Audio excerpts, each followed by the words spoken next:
صلى الله ربنا على النور المبين أحمد المصطفى سيد المرسلين وعلى آله وصحبه أجمعين وعلى آله وصحبه أجمعين. بسم الله الرحمن الرحيم. إلى حضرة النبي المصطفى سيدنا رسول الله صلى الله عليه وسلم وعلى آله وأزواجه وذرية الصحابة وأتباعه، إلى حضرة جميع إخوانه من الأنبياء والمرسلين والشهداء الصالحين أولياء المقربين علماء العاملين والمصنفين وجميع الملائكة المقربين، وخصوصا لمصنف هذا الكتاب شاء لله لهم الفاتحة. بسم الله الرحمن الرحيم. الحمد لله رب العالمين الرحمن الرحيم إياك نعبد وإياك نستعين اهدنا الصراط المستقيم صراط الذين أنعمت عليهم. Alhamdulillah, hadirin jamaah salat maghrib yang sama-sama dimuliakan Allah Subhanahu wa taala. Kita lanjutkan mudzakarah kita kajian fikih. Dua minggu yang lalu sudah alhamdulillah rampung selesai kita bahas mengenai rukun-rukun salat. Sekarang kita masuk ke pembahasan selanjutnya yang masih berkaitan tentang salat. Malam ini kita akan bahas mengenai sunnah-sunnah yang dikerjakan, yang perlu dikerjakan sebelum mengerjakan sholat. Jadi ada sunnah yang perlu kita kerjakan sebelum kita kerjakan sholat. Ada juga sunnah yang perlu kita kerjakan selepas ketika kita mengerjakan sholat. Nanti juga ada sunnah-sunnah yang kita perlu kerjakan selepas mengerjakan sholat.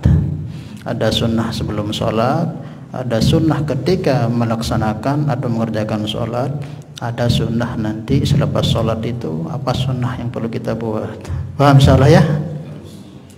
Seperti dulu-dulu tiang sampaikan, jangan kita remehkan sunnah. Sunnah ini letaknya mahabbatullah, letaknya kecintaan Allah. Hanya di sunnah saja. Karena jelas dalam Al-Quran yang sering kita dengar itu, qul in kuntum tuhibbunallah fattabi'uni yuhibbukumullah. Walaupun secara fikihnya sunnah itu lamun tegawe mau te pahala, lamun dek tegawe dek te berdosa lagu rugi. Kembali nerugi karena itu kehilangan mendapatkan kecintaan Allah. Hidup ni kan ada itu nyaman, hidup di dunia ni tenang, ingin terdapat kecintaan dari anak isteri ente, tenang tak kan? Namun kita sayang si anak senina ente dengan taat dan nyaman. Apalagi kita sayang dengan beli tuan guru atau pejabat, senang. Nah ini sunnah ni akan berdatangkan kecintaan zat yang menciptakan semuanya itu, menciptakan anak istri kita, menciptakan orang tua kita, menciptakan guru-guru kita, yang menciptakan alam semesta ini. Maka jangan sampai kita remehkan Allah cuman sunnah doang, jangan ya, insyaallah ya. Dan orang yang ahli menghidupkan sunnah Nabi ini pasti sudah dijamin akan mendapat syafaat Nabi kelak pada hari kiamat. Makanya kalau kita belum mampu mengamalkan sunnah, dendek te remehan ya. Paham ya?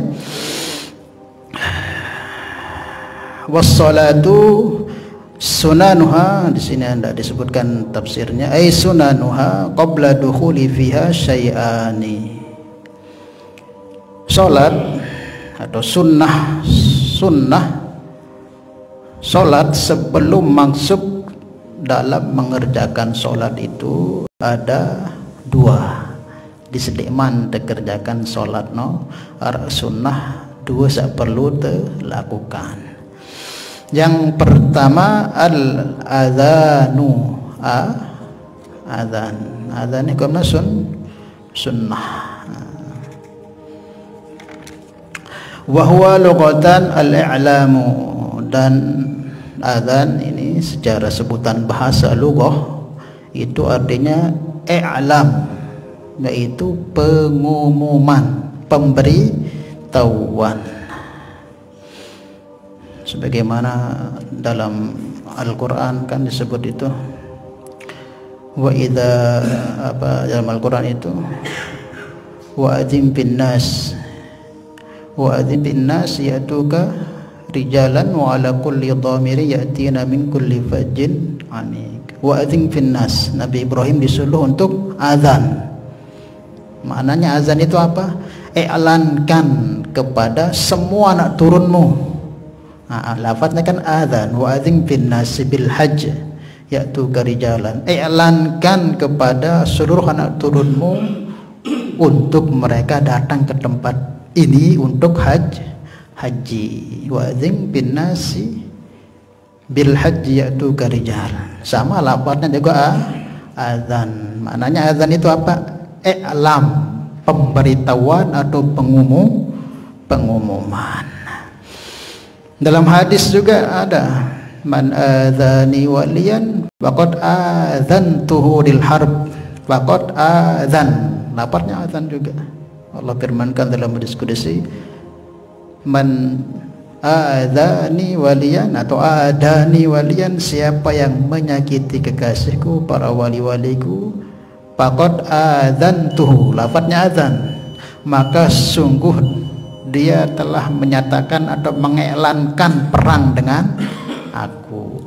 Faqad adzan, sama juga lafadznya adzan, maknanya iklan, pemberitahuan. Itu secara lughah, secara bahasanya namanya azan itu apa? Pemberitahuan. Paham ya? Wa syar'an, dan secara syara'nya dzikrun makhsusun li'alam bidukhuli waqti sholati mafruḍatin.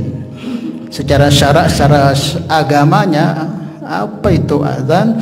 Yaitu zikir khusus untuk pemberitahuan dengan masuknya waktu sholat fardu. Al-i'lam bidukhuli waqti sholati mafruḍati, yaitu pemberitahuan akan atau bahwa telah masuknya waktu sholat. Itu namanya azan secara syariat kita, secara bahasa. Ada berbeda, ada sampean dengan kampung tani bahwa waktu sholat fardu itu sudah masuk, itu secara lafaz.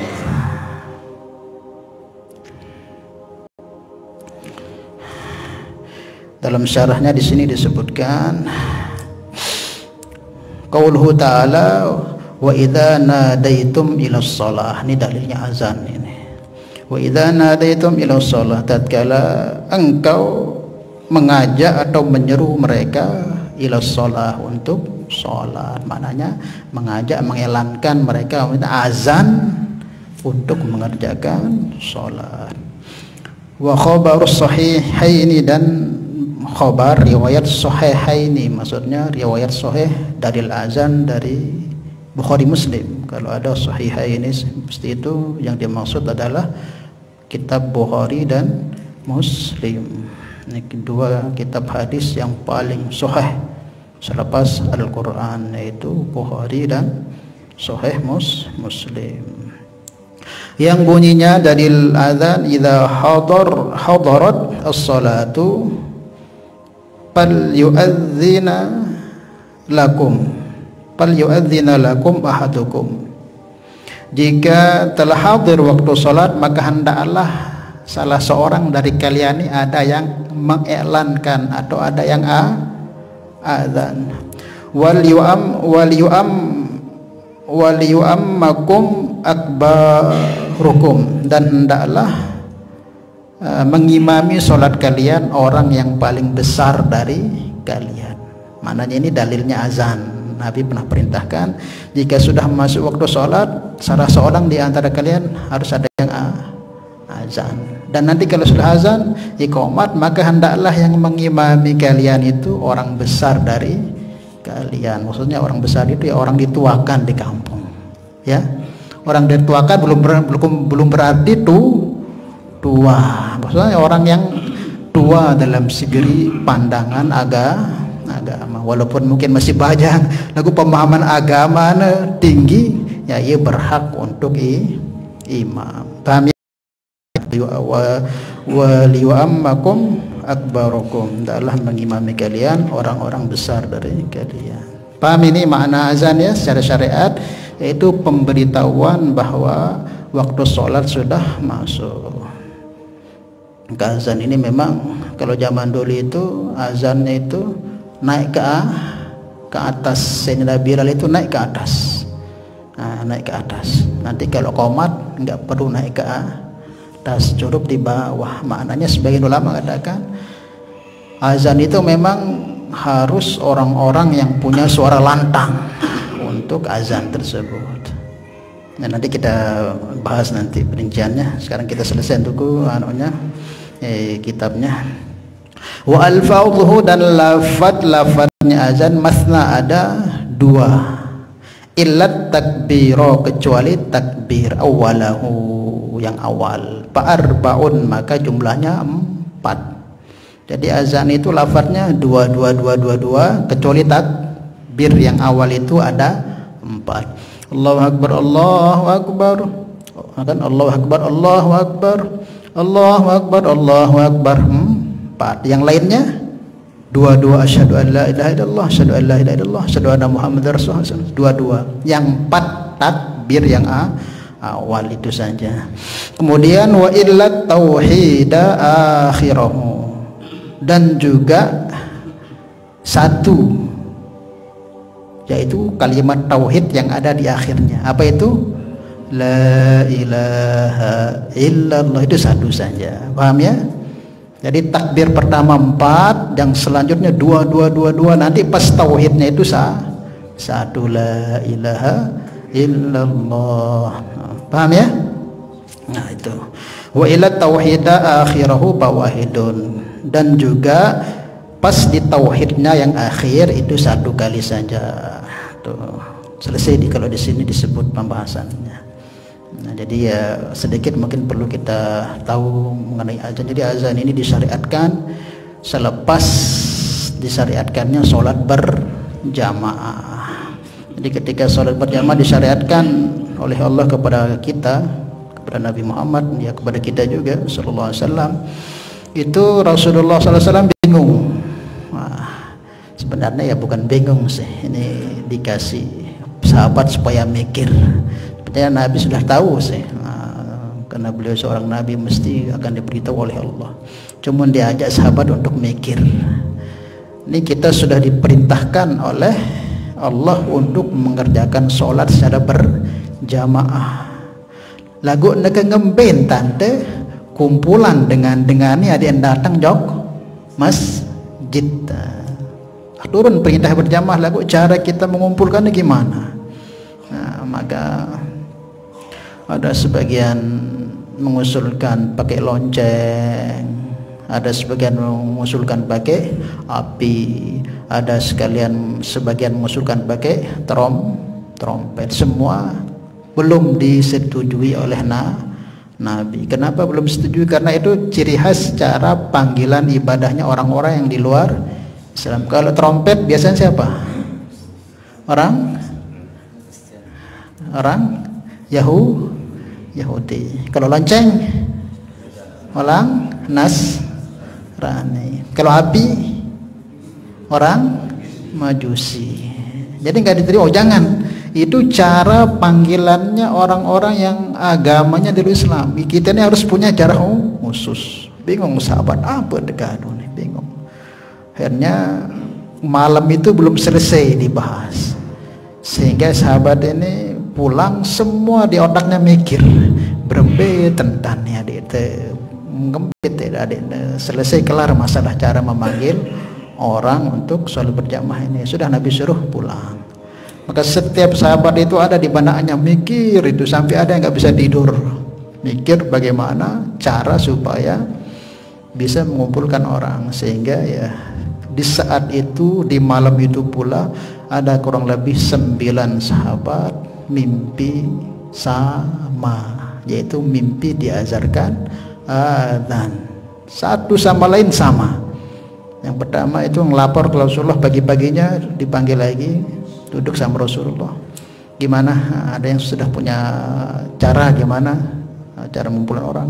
Maka Umar dulu ngatakan, ya Rasulullah, yang mimpi malam didatangi oleh seorang yang begitu gini-gini lah, terus diazankan saya lapar-lapar seperti ini. Rasulullah senyum. Sahabat lagi, ya Rasulullah, tiang juga ngimpi yang sama, satu lagi ngimpi 9 sahabat kurang lebih itu mimpinya sama. Oh, kalau begitu sudah, mana Bilal? Maka Bilal nanti suruh azan zuhur, naik ke mimbar suruh azan seperti mimpi-mimpi tersebut. Paham ya? Ini bidah enggak ini? Bidah enggak? Azan ini bidah enggak? Hah? Bidah hasanah lagu.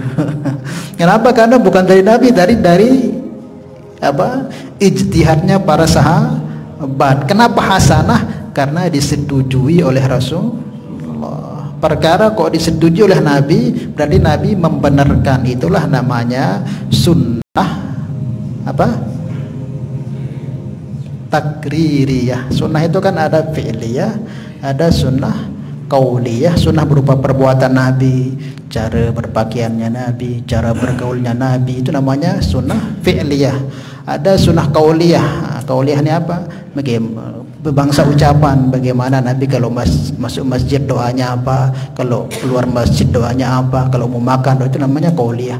Ada sunnah takririyah, bukan qaul, bukan juga perbuatan, tapi berupa ketetapan Nabi, persetujuan Nabi. Setuju sih perkara, oh berarti termasuk sunnah. Pada mara azan nih,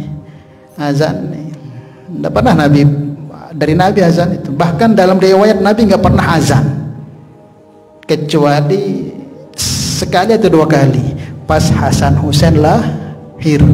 Azan di kiri, azan di kanan, azan di kiri, qomat di kanan. Itu tok ketika Hasan Husain lahir. Setelah itu Nabi tidak pernah azan. Dan yang pertama mencetuskan ya para sahabat, tapi Nabi menyetujuinya, makanya dikatakan sebagai sunnah takririyah, sunnah ketetapan Nabi, persetujuan Nabi. Maka enggak semua yang tidak dibuat Nabi itu bid'ah, enggak. Asalkan ada dasar-dasar dalilnya, ada dasar sumbernya dari Quran, hadis, yaitu enggak bid'ah. Bid'ah pun mungkin, tapi bid'ah hasanah, kayak tasbih ini. Tasbih ini. Dah, kita lanjutkan pembahasan di dalam nanti. Nah, azan ini terutama khusus bagi para muazzin, ini aturannya yang benar tuh, hendaklah yang azan ini laki-laki, ya, laki-laki dewasa, jangan anak-anak, laki dewasa. Kemudian dalam azan ini harus memang dia ini fasih, ya, fasihnya itu minimal apa? Ndak kebalik kebelah lafaznya, paham ya? Nah, ndak kebalik kebelah, ngertilah haknya di mana, kemudian ainnya gimana, pas, paham ya? Nah, seperti karena ini bukan kita ngajak orang untuk satu kumpulan biasa, tapi kita ngajak orang untuk berhadapan dengan Allah. Nah, jangan yang kita aja kalau mau undang orang-orang di dunia ini, tidak akan kita suruh yang ngirim undang itu orang-orang biasa-biasa, mesti orang pilihan, orang-orang betul-betul amanah, orang-orang yang sehat, seger, karena dia ini mengundang orang untuk berjumpa dengan orang besar, apalagi dengan Allah. Maka ya kita usahakan muazzin itu dewasa, sehat akalnya, sehat fisiknya gitu. Kemudian juga lantang suaranya, lantang ini keras, itu kita usahakan keras. Karena apa? Karena ada fadilahnya juga, semakin keras suara azan seorang nanti semakin jauh jangkauannya, maka sejauh itulah siapa yang mendengar suaranya itu akan dapat ampunan dari semua yang dengar, baik binatang, tumbuh-tumbuhan, jin, hewan, manusia yang dengar itu dia dapat doa. dan akan bisa menjangkau banyak orang, akan banyak tahu oh waktu surah sudah masuk. Nah kalau menazani Allahu Akbar, Allah saat dengar semakin malas, semakin ngantuk. Paham ya? Usahakan, usahakan. Itu yang lantang, yang keras suaranya. Kemudian juga sunnah dalam azan ini ya, dalam takbirnya terutama ini ada aturannya. Ada 3 aturan cara membaca takbir. Di takbirnya saja ini perlu diperhatikan. Bisa kita tidak harokati roknya itu. Nah ini yang paling besar pahalanya kata para ulama dalam kitab-kitab fikih. Maksudnya Allahu Akbar, Allahu Akbar. Nah, roknya itu dimatikan, disukun. Nah ini paling besar pahalanya. Paham ya? Muazin perhatikan ini. Nah, supaya dapat pahala besar. Allahu Akbar, Allahu Akbar. Nah, jadi kedua-duanya enggak di fathah atau tidak di dhammah. Nah, ini paling besar pahalanya ini. Ingat-ingat. Kemudian yang kedua di fathah semuanya. Allahu Akbar. Di dhammah itu yang kedua ini. Di dhammah kedua-duanya. Allahu Akbar, Allahu Akbar. Jadi di dhammah. Allahu Akbar, Allahu Akbar.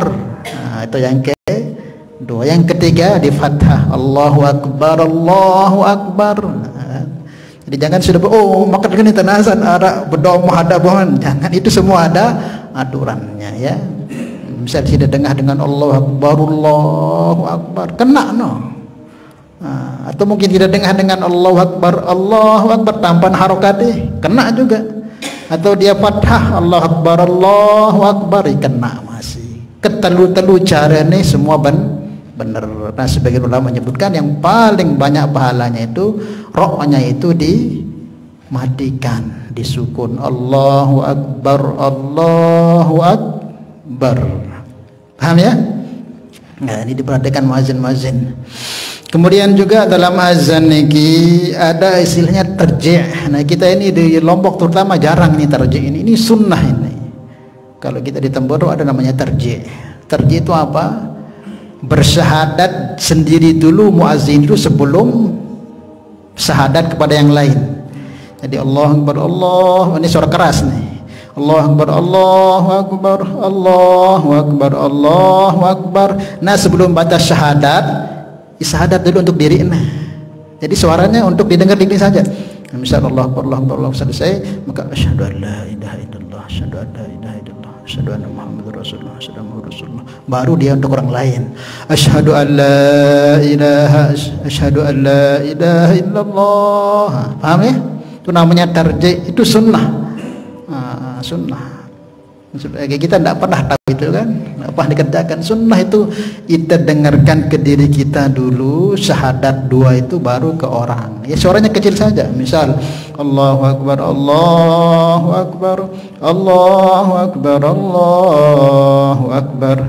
Nah baru untuk kita asyhadu an la ilaha illallah, asyhadu an la ilaha illallah, asyhadu anna Muhammadar Rasulullah, asyhadu anna Muhammadar Rasulullah. Baru kita sampaikan asyhadu an la ilaha illallah, asyhadu an la ilaha illallah, asyhadu an. Paham maksudnya itu ya? Itu namanya tarjih. Sebelum bersyahadat disampaikan ke umum, maka untuk dirinya sendiri. Hah? Ya dia nggak sebelo-belo, sekedar untuk itu doang. Nah, paham ya? Ya intinya lah mungkin sopo-sopo tempat arak dengan barangannya dia tidak salah. Memang ya arak dalil bahkan sunnah. Sebab barah isa nih siap saya muazin. Jadi ibu kebiaan, nah jangan, itu ada dalilnya. Di Temboro tetap itu ada namanya tarjih. Hah? Nah, jadi dalam angan ada suaranya didengar, kedengeran kalau kita itu, cuma ndak lantang seperti azan umumnya. Itu kita aja gitu seperti itu. Itu namanya tarjih. Kemudian juga sunnah dalam azan ini menutup telinga, ya, tutup telinga pakai telunjuk. Nah, ini sunnah di azan. Kalau di iqamah nggak perlu di azan. Kenapa ditutup? Supaya lebih lantang suara. Gini caranya. gini. Ya, paham? Tutup pakai telinga. Bukan begini, ada muazin begini, muazin sin tutup. Ada enggak? Jangan seperti itu. Allah. Marah dengan nganggu le juru sampai mede ganggu ya bahaya. Jangan ditutup mata, telinga. Ya, sunnah ini sunnah. Ditempel di samping telinga, telunjuknya nutup. Gunanya apa? Supaya kita nggak kekerasan suaranya masuk ke telinga kita, kan paling dekat, dan supaya bisa kita memiliki suara yang lebih keras, karena inti ijazah kan supaya kedengaran ke semua orang gitu. Tutup, paham ya? Sunnah. Lamun dia ditutup juga tidak apa-apa. Nunggu udah milih sempurna, tutup. Ingat ya, pas di depan telinga, telunjuknya aja ini tutup. Jangan kayak orang apa? Ada muazin. Aran deh orang itu. Aran teh. Aran. Den masalah. Ini kan sunnah. Arasit datakan seke desa Abdullah ya, kedua-duanya kita tutup. Kemudian juga sunnah leher dibengkokkan. Ini sunnah. Kapan itu? Ketika lafaz hauqalah yang dua itu. Hayyalas shalah. Hayyalas shalah. Ketika hayyalas shalah dua kali ke kanan. Paham ya? Bukan hayyalas shalah bukan. Sebagian kan kiri ke kanan, hayyalas shalah pertama ke kanan, hayyalas kedua ke bukan. Kalau hayyalas shalah itu semuanya ke kanan. Nanti hayyalas falah itu ke kiri, hayyalas falah. Paham ya? Dipraktekkan muazin nih, Pak Jom yang suka ajan-ajan subuh nih, Budi ya. Ajan-ajan di apa namanya? Masjid Montong Jumat tuh, terutama tuh di sini juga. Paham ya? Nah, gitu. Ini tertibnya seorang muazzin. Itu diantara sunnahnya seorang muazzin. Kemudian juga selesai azan disunnahkan untuk bersolawat. Maksudnya bersolawat ini umumnya kita baca doa apa doanya? Allahumma rabb hadhihi da'watit tammah wassalatil ati Muhammadin wasilata wal fadilah. Tidak apa-apa dibaca sambil pakai speaker, tidak apa-apa, supaya mengingatkan orang. Karena dalam satu riwayat disebutkan siapa yang selalu ihtimam menjaga doa ini pasti dia dapat syafaat Nabi. Maka dengan kita baca di habis azan, kita baca aja Allahumma rabb hadhihi, kan orang ingat nanti jadinya, jadi dia baca. Dia azan langsung sepi, baca doanya Allahumma rabb hadhihi da'watit tammah wassalatul qayyimah, pakai mic, tidak apa-apa, supaya dengan niat mengingatkan orang supaya juga ikut berdoa. Karena doa selepas azan, doa kita minta supaya Nabi itu ditambah lagi derajatnya di sisi Allah. Nah, orang kok senangnya begitu, nanti pasti dapat syafaat. Karena riwayat ada menyebutkan yang istiqomah selalu tidak meninggalkan doa selepas azan itu atau salawat selepas azan itu, maka pasti akan mendapatkan syafaat Nabi. Paham ya? Ya seperti itu. Ini tertib daripada azan. Kemudian kita lanjut sedikit iqamah. Nanti tertib azan dengan iqamah ini juga harus beda. Iqamah. Wal iqamatu, dan iqamah wahya masdarun aqama, dan iqamah yaitu masdarnya lafaz aqama. Tsumma summiya biha adzikru al-makhsusu, dan disebut dengan sebutan iqamah karena dia adalah zikir khusus, li'annahu yuqimu ila shalah, karena memberitahukan bahwa salat sudah tiba. Jadi antara bedanya iqamah dengan azan apa? Kalau azan pemberitahuan waktu salat sudah masuk, tapi kalau iqamah pemberitahuan bahwa salat akan mau bukan akan mau, segera akan diikat. Maka lafadznya kodoko madi salat itu lafadznya bagi fi'il madi, itu sungguh azan mau dikerjakan begitu. Paham ya bedanya? Makanya biasanya kalau di tempat-tempat yang paham fikih itu biasanya kalau azan itu pakai speaker atas, tapi kalau iqamah pakai speaker bawah. Tapi umumnya di tempat kita ini ya sama saja pakai speaker atas semua. Tapi sebenarnya karena zaman Nabi dulu azan itu di atas Bilal, tapi kalau iqamahnya di bawah karena iqamah itu memberitahukan orang yang ini yang masih sholat sunnah, yang masih mungkin wudhu untuk kerjakan sholat.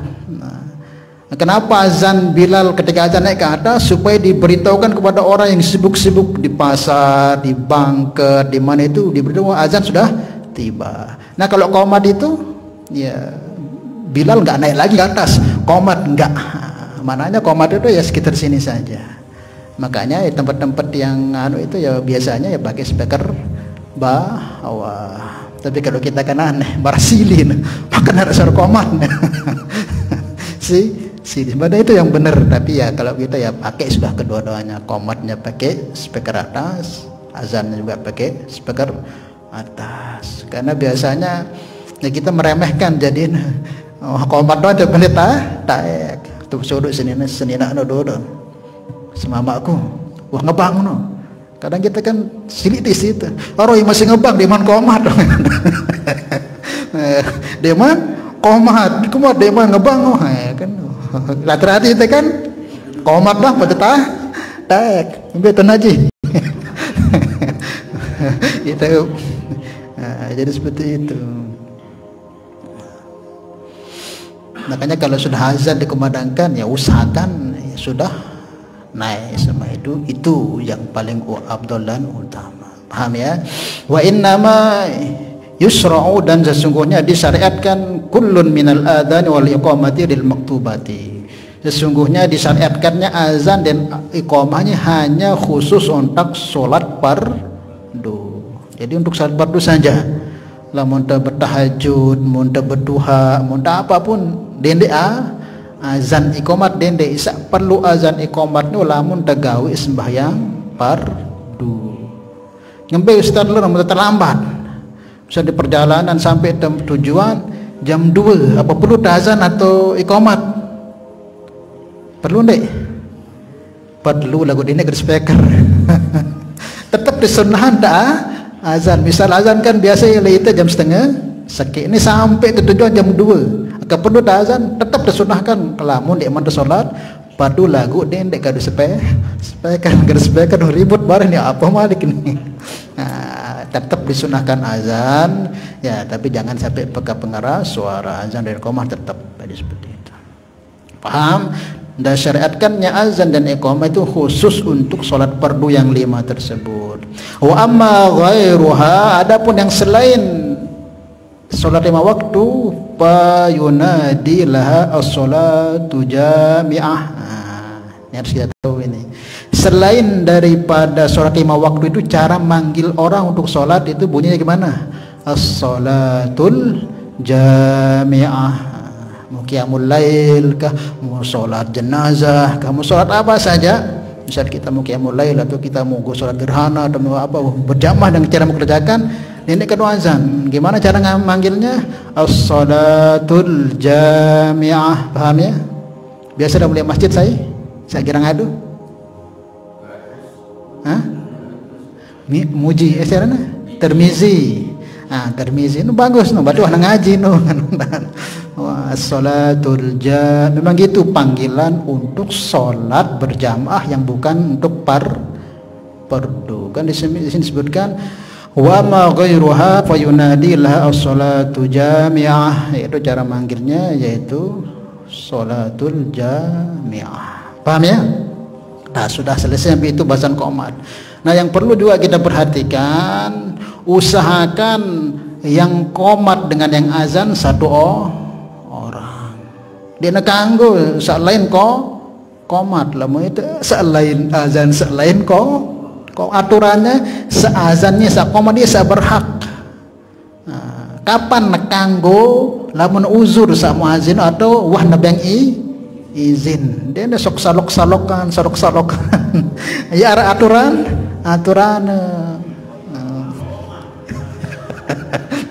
negala udah ngaji ngeno maka lamun dengan seazan ada sebagian dengan azan sengazan dia manudu telang bare hakomat pun tayak harusnya seorang muazin itu diam di situ jangan dia pergi itu Ini aturan ya.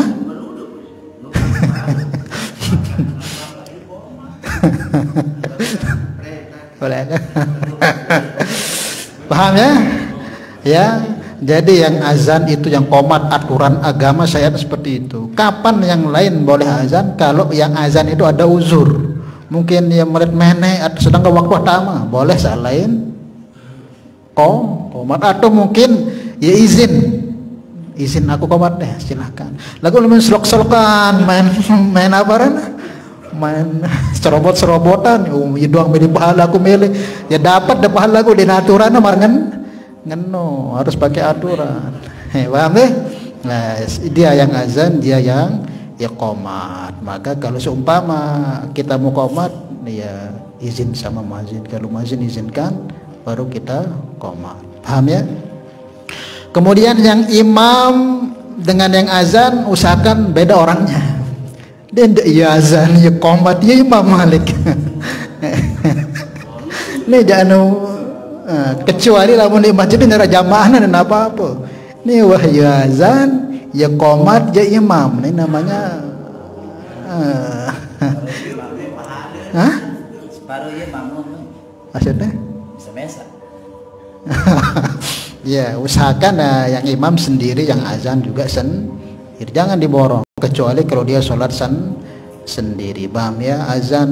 Yang azan harus beda, yang imam juga harus beda. Jangan diborong semua, Kemudian yang qomat dengan yang imam, seumpama seseorang itu udah qomat, ini aturan ini, supaya kita tahu ini yang benar itu gimana. Dia sembarang, ya aturan doang lah, agama atur.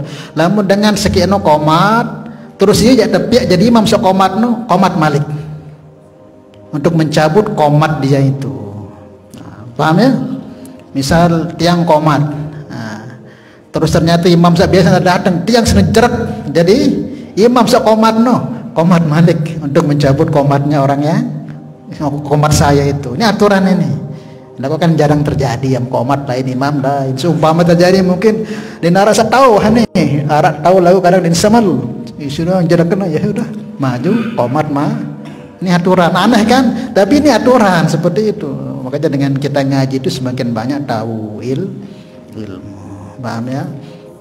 Kalau ada orang yang qomat, kemudian dia menjadikan imam, atau mungkin imamnya tidak ada atau apa, maka dianjurkan qomat ulang, yang lain qomat.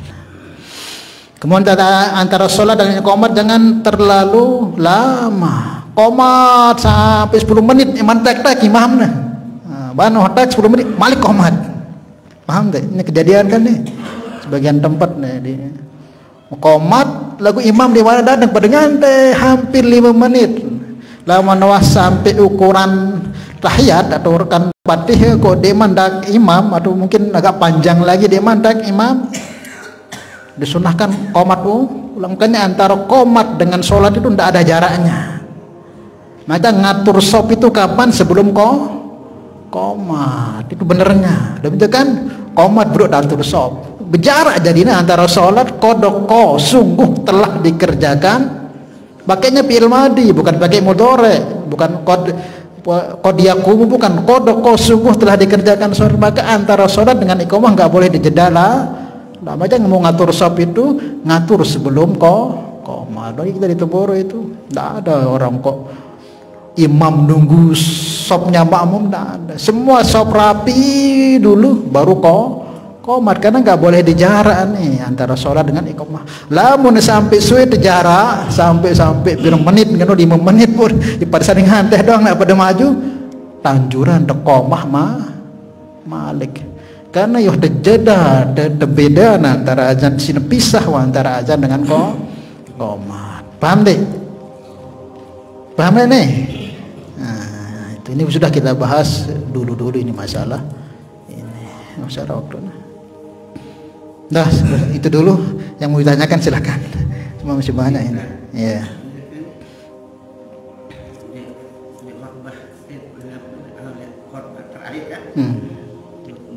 Bahasanya itu hendaklah diperturut-turut, ini kan maksudnya kan apabila selesai khotbah itu langsung bersekamat dan separuh juga bertilih-tilih kamar. Maksudnya kan bila khutbah. Langsung sudah sama dengan iqamat. Kan. Terus baru dulu ngajak apa jarak khutbah. Yang mungkin di ketindoan tukang azan. Makanya muazin itu harus ceketan orangnya kalau sudah selesai khutbah. Jangankanlah Jumat, semua tempat gitu. Makanya bagusnya ya muazin itu ketika azan langsung duduk di tempat. Dia standby tunggu imam. Nanti kalau ada imamnya rapikan shop baru. Kalau kita kan umumnya ya qomat baru rapikan shop ya, karena kita jumlah kita sedikit tidak apa-apa. Itu mudah cepat ngatur shop gitu. Kalau jumlahnya banyak itu mungkin yang bagusnya ya ngatur shop lebih dahulu supaya nggak ada jeda jauh antara qomat dengan sholatnya. Kemudian juga lafadz-lafadznya juga, nah, ada lafadz-lafadz yang beda kita jawab. Ini aturan, ini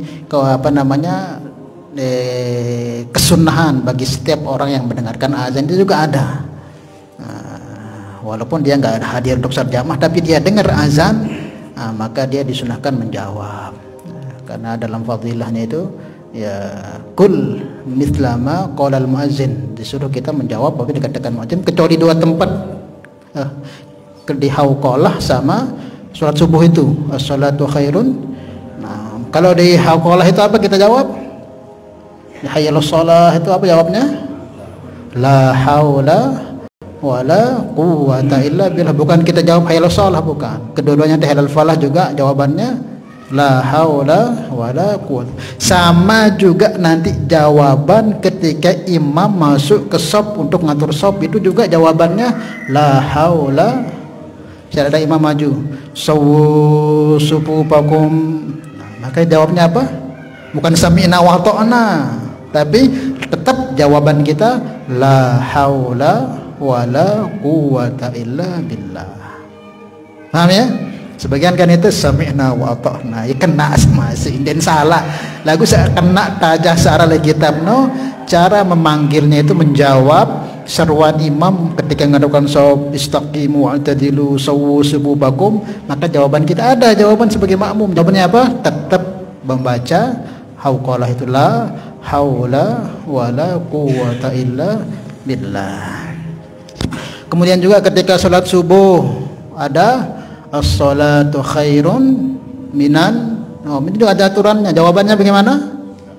Sodakta wa barurta wa ana ala dzalika minasyahidin. Itu jawabannya. Paham ya? Dan juga tertibnya seorang muazin ketika membaca ini, aturannya sholatnya dipanjangkan, kemudian naumnya dipendekkan. As-salatu khairum minan naum. Itu. Jangan naumnya dipanjangkan. Ada dengan as-salatu khairum minan naum. Disuruh dengan bertindak balik. Tidak balik. Pahamnya? Ini kita harus tahu aturannya begitu. Yang dipanjangkan sholatnya supaya orang ngerti subuh itu sholat penting gitu, jaga sholat subuh gitu. Yang terus as-salatu khairum minan naum. Naumnya dipendekkan saja gitu. Jangan dibalik as-salatu khairum minan naum. Tidak balik. Ya makanya orang ya seperti itu. Paham ya? Nah, yang terpenting juga bagi seorang muazin niat. Niatnya penting. Niat ketika azan kan niat innama ta'tin nusrah ala qadrin niyah. Kadang kita azan ini ditakadun niat. Ya waktu masuk azan muazin, tapi niat untuk memanggil orang menghadap kepada Allah. Niat bagaimana suaranya beri sebab hidayah ke hati-hati orang untuk datang ke rumah-rumah Allah, gitu niatnya. Ini sekedar azan ya, pahala mau pahala lagu kurang. Dan nanti kalau kita niat hidayah, niat untuk apa itu nanti yang mendengar suara azan kita nanti akan kena ke hati-hati orang. Ya beda lah muntah azan dengan niat kan sekedar azan. Dalam doa niat azan pasti ada kesenil ya dengan mungkin terenyuh aduh sembahyang. Pasti itu ada kalau pakai Niat, maka niat sungguh-sungguh ketika azan itu niat karena perintah Allah, memanggil undang hamba-hamba Allah, dan mudah-mudahan azan saya ini menjadi asbab hidayah kepada seluruh hamba-hamba Allah, makhluk-makhluk Allah Subhanahu wa taala. Lihat waktu dulu.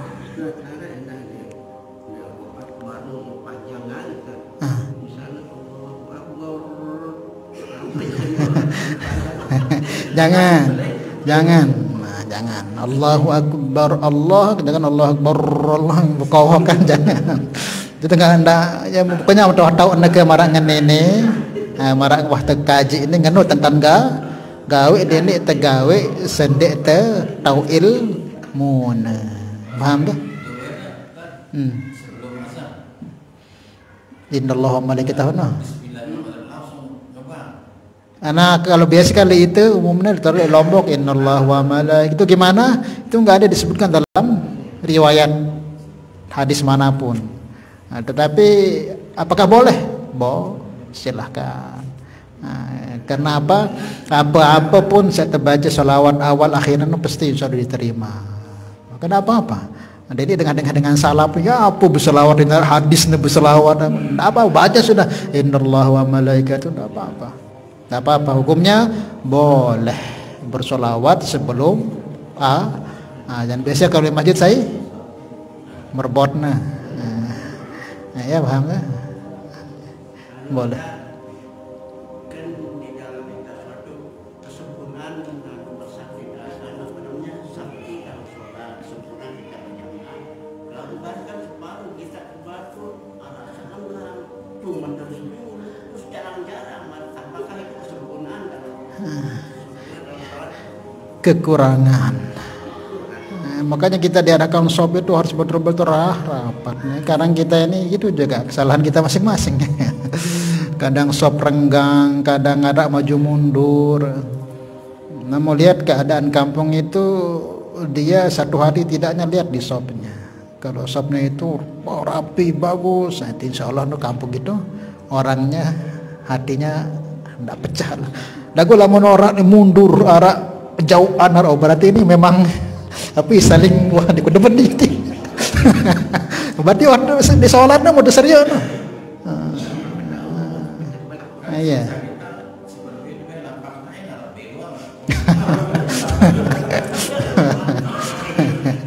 Ya, waktu itu lain paham. Kalau kita ketemukan yang agak ngengkang, yang pahamnya beda dengan kita itu, ya ketimbang tanu ngalahan itu kontean kan. Mungkin kan dia paham, yakinan. Ya, intinya jangan sampai ada renggang sop. Kemudian juga yang penting jangan bawa anak yang masih bayi. Kadangnya ngalangi sop, paham dah? Nah, kadang dia anak bebeak terus turun di sampingnya terus terpotong sop, putus sudah itu. Lelah terdoa datang berjamaah, lalu dia tengok pahala jamaah mutus sop itu. Ya. Ini masalah muazin. Ya. Hayya 'alas shalah, hayya 'alas shalah. Terus yang kedua hayya 'alal shalah, hayya 'alal shalah. Nah ini apa boleh? Apa boleh hayya 'alas shalah 4 kali? Cuma bedanya secara ilmu tajwid si pertama nu samsiah, si kedua nu qamariyah. Hayya 'alal shalah dan samsiah. Hayya 'alal shalah qamariyah kan? Cuma bedanya di situ, tapi hayya 'alas shalah, hayya 'alal shalah sama dia. Ini apa bisa dan menurut? Maksudnya dinarahil falah nah? Enggak ada. Salah kan? Dinarahil falah semuanya bagian salah kan? Dene halamulah kan dene terpikir samsiah atau kemarinnya wah salah.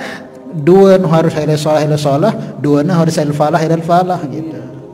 Nah, kalau dia terus-terusan seperti itu bagaimana? Engkahan jadi muazin.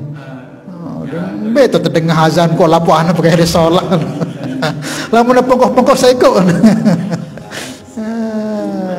Salah kok anak dari masjid terbadak. Ya arah lagu dengan sangat no. Saya nah.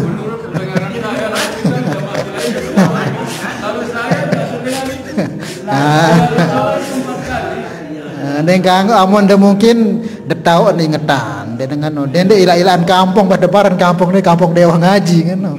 Badan ingetan bagus-bagus lagu dia nak kena. Mungkin permintaan doa dia jandes. Ah. Ndek. Dia banyak dia. Sakit. Ya la salah ilal falah. Tipis. Oh. Tengah ya Ustaz. Marak serius tengah ya fanu marasol. Tapi ku tengah ya tipis fanu. Nah lama dah bagus ketuan. Yang ngempe pun aja ndek nano nah. Mesti ada ketuan fam karena. Ya. Lagu lama ngeno modal tetap ingetan. Suruh na berajah le ustaz le saya pasehan ni. Ndek bareh ya jari dengan tamu atau dengan sendiri dua bareh. Yuk ini kok le montong ni model lah zana beda ni kok ada solah semua. Perlu teh ingetan. Paham ya? Jelas.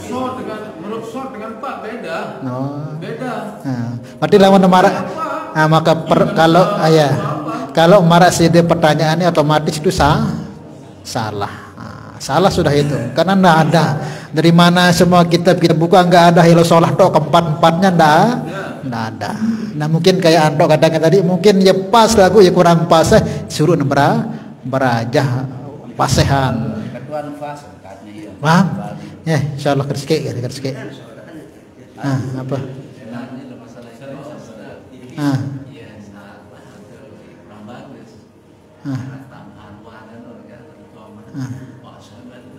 Jangan ditambahkan. Sudah sering dengerin nih. Gak usah dia Allahu Akbar, enggak ada ditambah-tambah wau. Ya. Allahu Akbar. Asyhadu an la ilaha illallah wa asyhadu enggak usah ditambah. Asyhadu an la ilaha illallah, asyhadu anna Muhammadar Rasulullah. Ya, udah ditambah-tambah wau ya, enggak ada itu. Di kitab lebih enggak ada tambahan wa asyhadu, enggak ada. Kalau ada yang seperti itu azan sekomatnya gimana? Ya sah saja. Cuman enggak pakai aturan. Kalau lama tahu ilmuna marangan ungkah tegak gawe. Asyhadu an la ilaha illallah, asyhadu an la, enggak usah tambah wa asyhadu an la, jangan. Kerang memang ini kerang yang sendiri dengar kerang. Hah?